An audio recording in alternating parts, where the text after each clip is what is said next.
Die rede vir die risie tussen die president van die Verenigde State en die tegnomagnaat was die beleid van verhoogde douanetariewe wat Donald Trump ingestel het. En hierdie tariewe benadeel Amerikaanse technokrate vervaardigers, wie se belange deur Elon Musk verteenwoordig word. Wag bietjie. Maar Trump wil tog juis hê dat vervaardiging teruggebring moet word na die Verenigde State van Amerika. Dit behoort die Amerikaanse industrie te help, naamlik hierdie engste technokrate.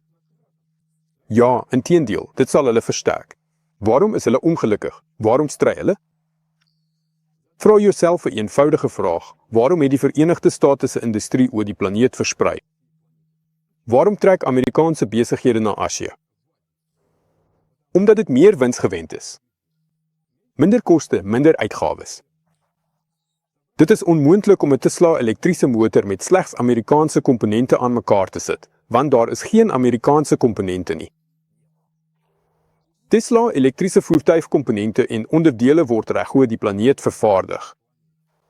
Net so word toerusting vir die Starlink-satellietstelsels en Sputnik 4 pyle in verskillende dele van die wêreld vervaardig. Dit is die stelsel wat die Verenigde State oor 'n halfuur opgebou het, na 'n halfuur lank. Die verskuiwing van Amerikaanse vervaardiging na ander lande het reeds in die 1970s begin. Hierdie stelsel kan nie vinnig verander word nie. Dit sal dekades neem om die verlore vervaardiging binne die Verenigde State van Amerika te herstel en die laaste termyn van Trump se presidentskap gaan beslis nie daarvoor genoeg wees nie.